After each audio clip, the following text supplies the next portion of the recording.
You're listening to West 4th and Goal, presented by Old Carolina Barbecue Company, a podcast for high school sports fans in north central Ohio. I'm your host, Kurt Conrad, and as always, I'm joined by co-host Effie James and producer Noah Jones.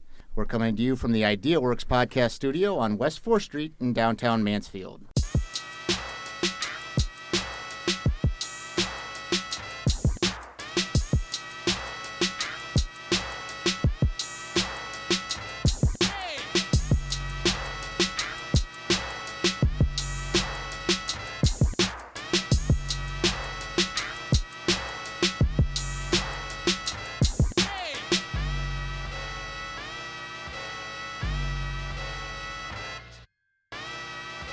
We've got a special show lined up for this championship episode of West 4th and Goal, but before we dive into it, we need to take a moment to thank our title sponsor, Old Carolina Barbecue Company.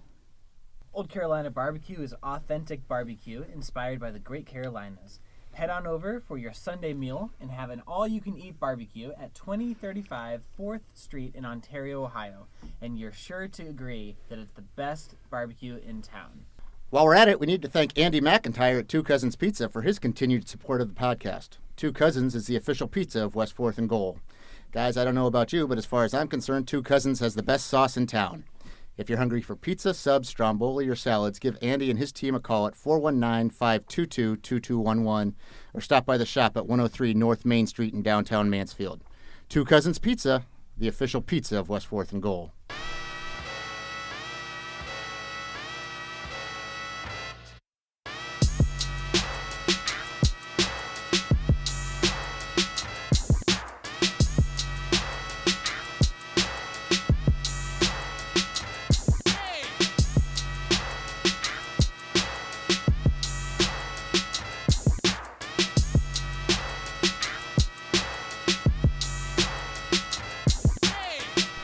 Guys, the holiday season is upon us, and how are your preparations going? You guys, do the Jameses have the halls decked already? Well, it was going well, and then these teams kept winning, so it kind of threw everything in our house off track. So all that matters now is Tiger football, Cubs football, and how we're going to get to the game and who else is going. That's all we're talking about in our home these days. Right.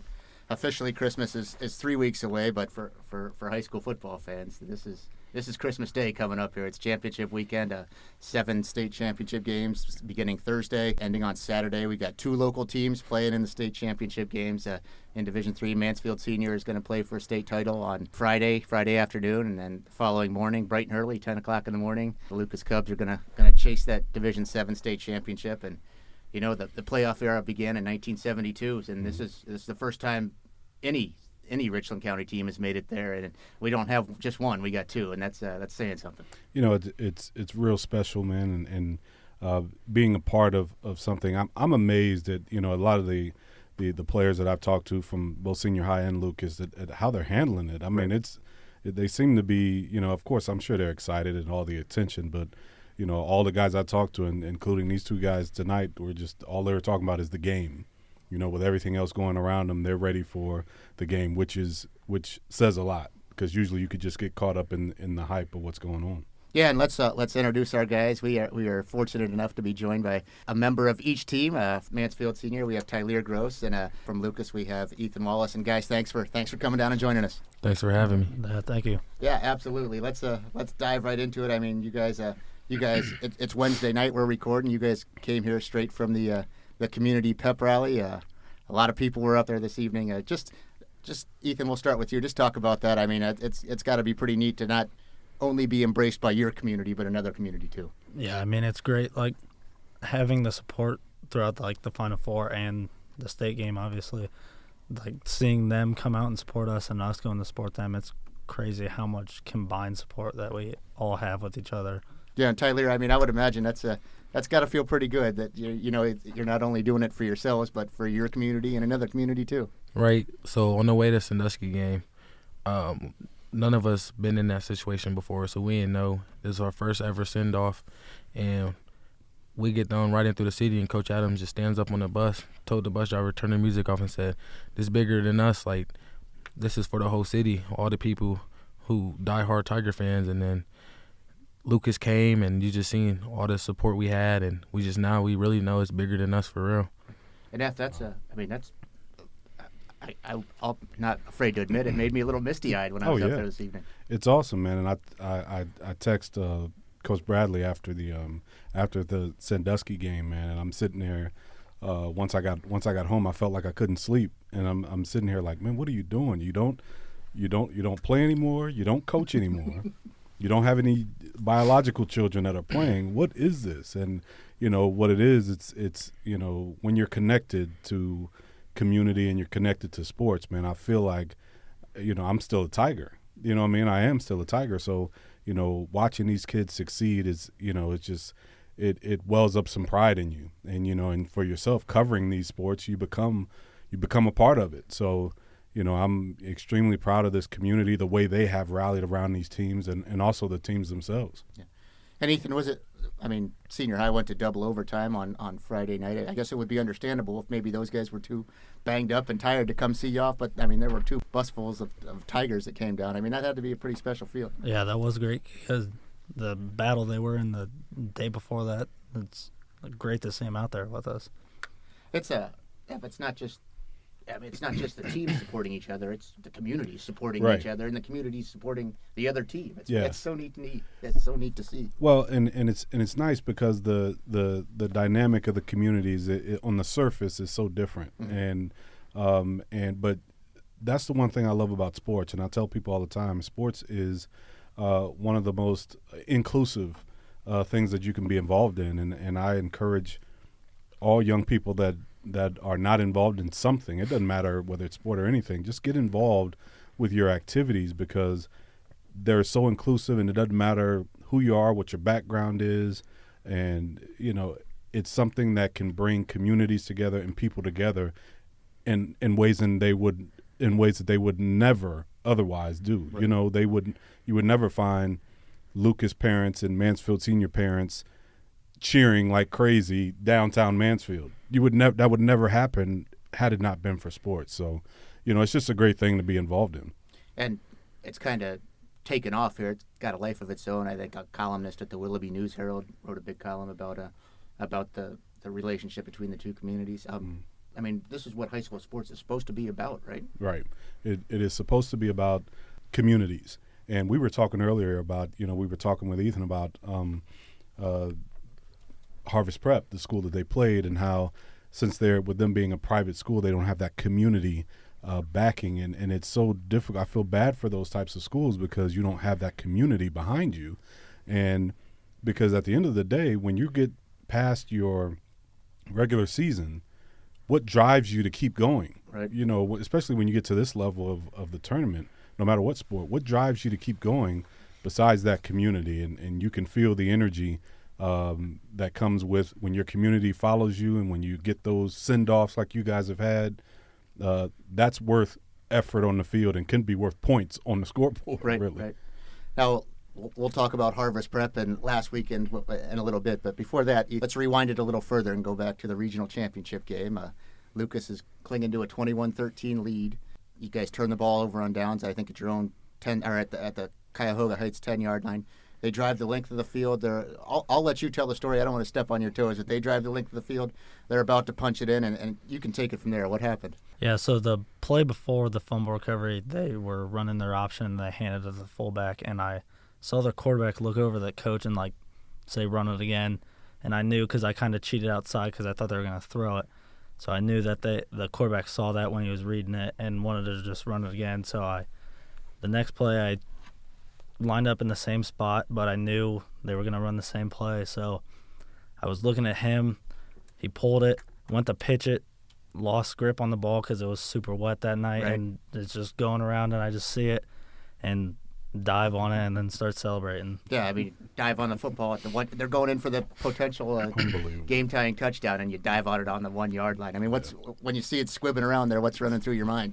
Just get on it, I guess. Yeah. You guys are able to fall on the ball. You run the final 20-some seconds off the clock. Now, Lucas had lost a regional championship game in 2015, and then you had lost a regional championship game last year in the hardest way you can lose a regional championship game in the last minute against Trimble. What were the emotions like when you finally kind of busted down that door and were able to get to that regional championship and win it?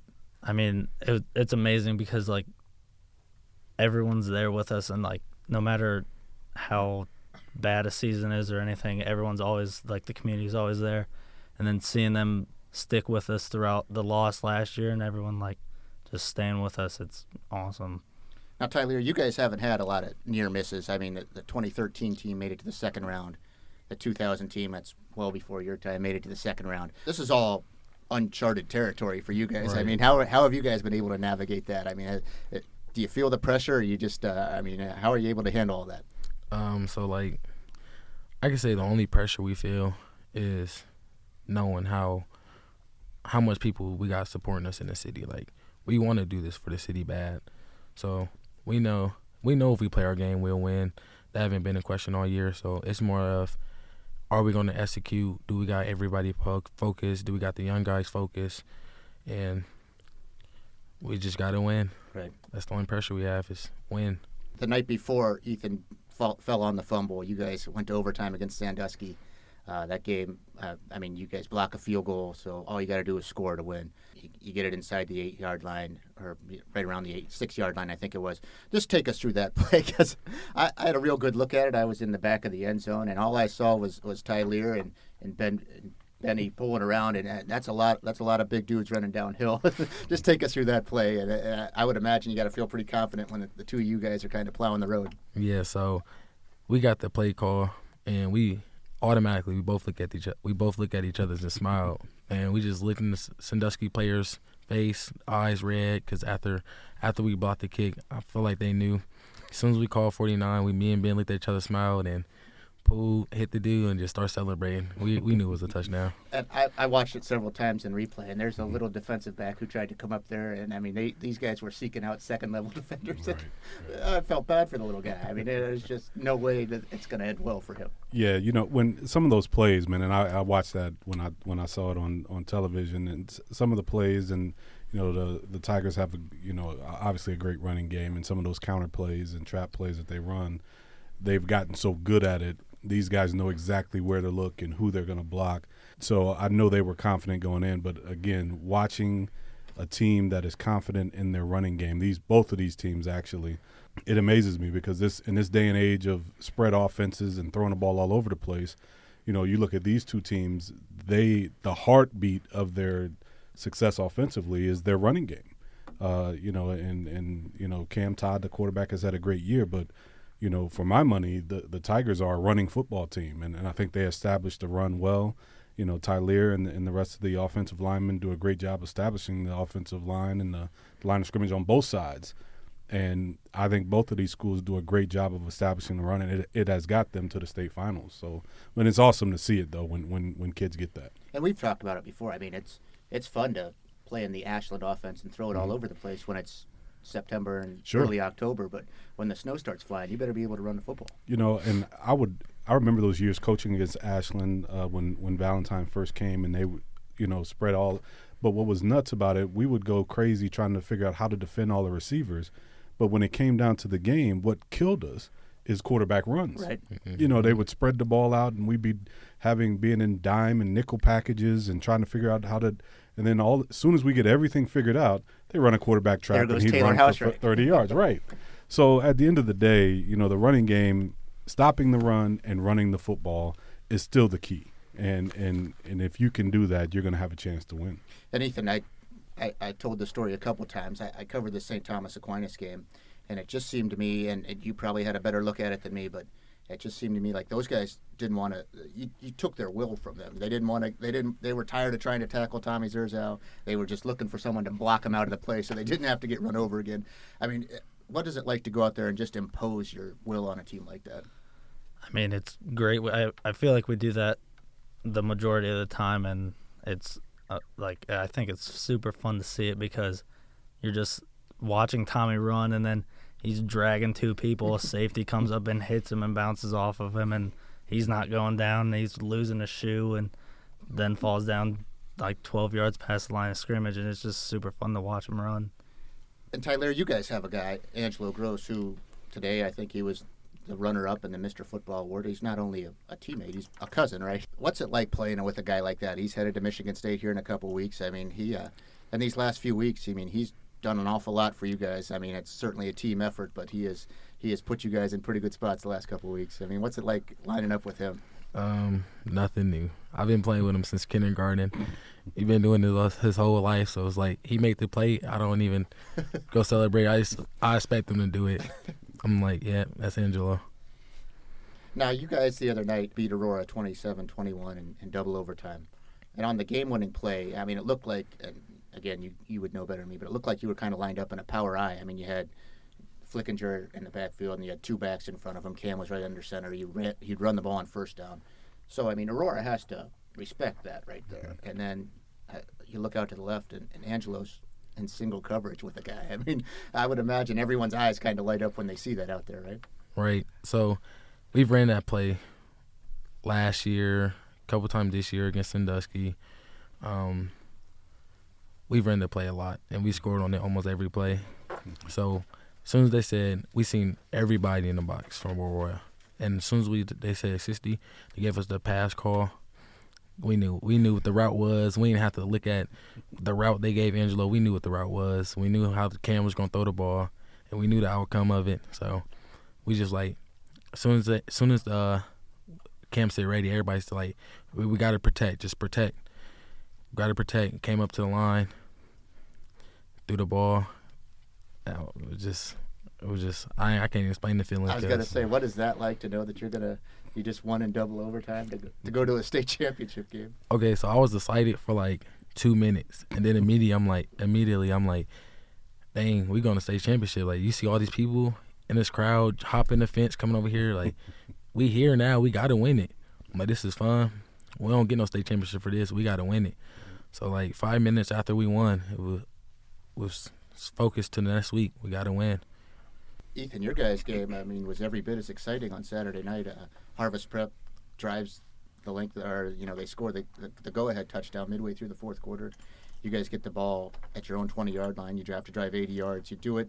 You get to a spot where it's 4th and goal at the 13-yard line, and Coach Spittler calls timeout and draws up a play in the dirt, basically, a play that you guys had never run.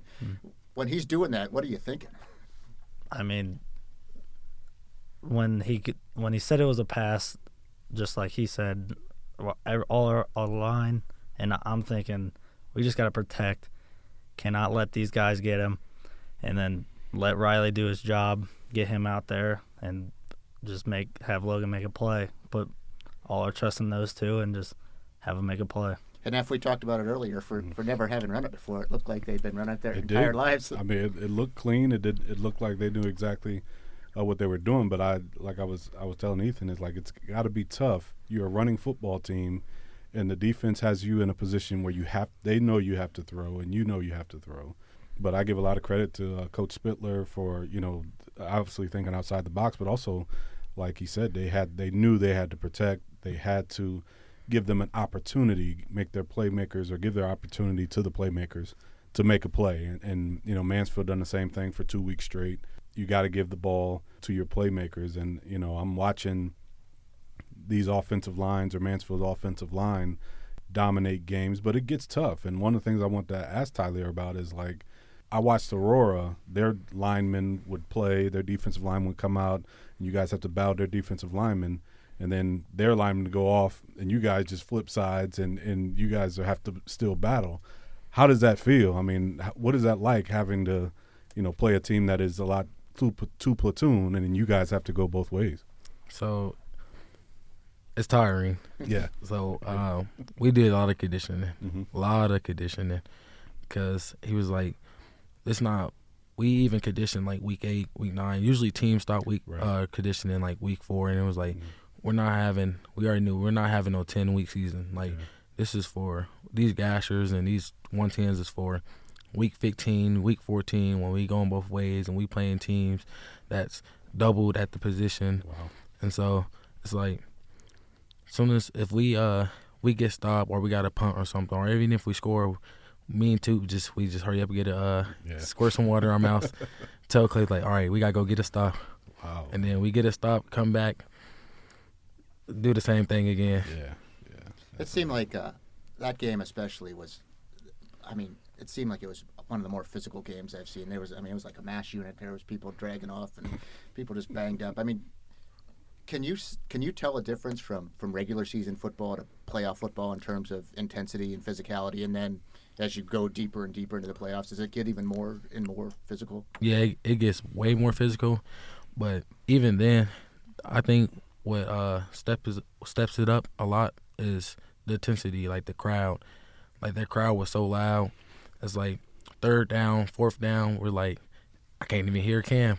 we hope Jawan snaps it on time. I can't hear him. And it's like, oh, dang, I forget the route. The crowd's so loud. Mm-hmm. And like once you get in playoffs, the crowd really does play a factor. Mm-hmm. And we had a lot of people show up, so we could tell it played a big factor on them because they wasn't used to other teams showing up. They had the gold megaphone for their student session, so they had the best student session in Ohio, and they didn't expect us to travel that much. And so I think our crowd played a big factor in the game too.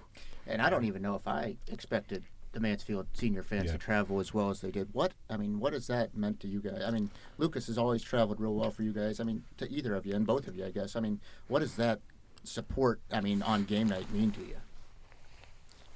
Either one, fire away. So, I kid you not, immediately, like 15 of us, as soon as we stepped on the field, we turned around, did a full 360, seen all the people there. It was like, we all looked at each other, smiled like, we got to win. Like, we got to win now. There's too many people here for us. We got to win. We can't let them down. And Ethan, that's all of Lucas, right? That was all of Lucas. Yeah.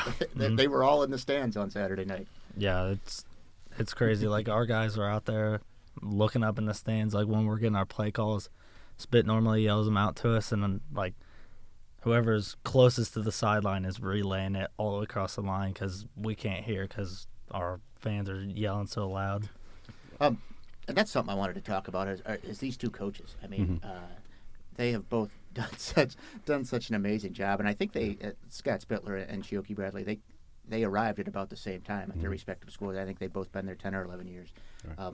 And just the job that they've done in different situations. But the coaching has just been spectacular. Well, yeah, and I talked about at the beginning of the year how I thought the coaching was really good just in this area in general. But the things that set Coach Spittler and Chioke apart are the culture that they built in their programs. They're not just coaching teams; they're building programs, and these guys have been in the program since they were young. Tyler talked about playing football, as a young guy, looking forward to being a Tiger, and I'm sure that's what happened for Ethan. You look forward to playing football on Friday nights under the lights, and that's a culture that's built. Every team in every community does not have that, and when you can build that culture, right now, there are 6th and 7th graders that are watching this football team. In their class, they're pulling together. They're just now starting their little league football teams, and they're looking like we're going to be the class that does this next time. And that's how it happens. And Chioke has really done a great job of cultivating that culture. And he's big in terms of the youth programs. He's always visiting their practices, always building up Tiger football. And this is the result. When you build a culture of winning, it's not just about having a good season. You're always going to be competitive, and you're always going to have interest in your sport. And I think they both have done the best job in this area of building winning culture amongst their teams. Yeah, and Ethan, just talk a little bit about Scott. He's such a personable guy. He's such a nice guy. He's a genuinely nice guy. Mm-hmm. It's good to see this happen for him, I would imagine. Yeah, you look at, like, someone who doesn't know Spit would look at him and be like, holy crap, that guy's huge. Mm-hmm. But, like, once you get to know him, he messes around with us and jokes around with us all the time, and is like over the summer he'll invite us over and like have us swim in his pool because it's like 90 degrees and we just got done conditioning all day, and just he's really actually a really nice guy. And Tyler, Chioke is I would assume that that's the epitome of a player's coach, right? He is a guy who is he's got your back all the time. Right. So we don't even call him Coach Choke. We call him Uncle Choke because that's really what he is to us. He really is like family to us. The way he treats us, tough love. He don't care who you is. He gonna show you tough love. He gonna show you that he care about you, and he's gonna tell you that he care about you. Like, just at the most random times, he like, Tyler, man, I love you, man. You know my dude. It's like, if nobody got your back, Uncle Choke got your back. I mean, it takes coaching a Mansfield senior is not always just about X's and O's. I mean, there's more to it than that. And Chioke's the perfect guy for the job. Oh, perfect. And I told him for years, man. He has something that a lot of coaches don't have. Not just Mansfield senior coaches, but coaches in general. He has the perfect balance of the kids respect him, but he also drives them hard. And it's kind of like being a parent. If you're a parent and the kids know you love them, if you come down on them, they don't take it personally because they know you love them. Well, if you haven't shown them that you love them and then you come down on them, then they take it personally and they start getting all upset. Well, I've seen, I watched Chioke just get all over these guys. Right. And they respond. And it's not because, they're afraid of him. It's because in those moments, like Tyler was just saying, there's moments where he'll come up beside him for no reason, put his arm around him and tell him he loves him. Yeah. And you can't get that. You don't get that anywhere else. And that's why his program is where it is.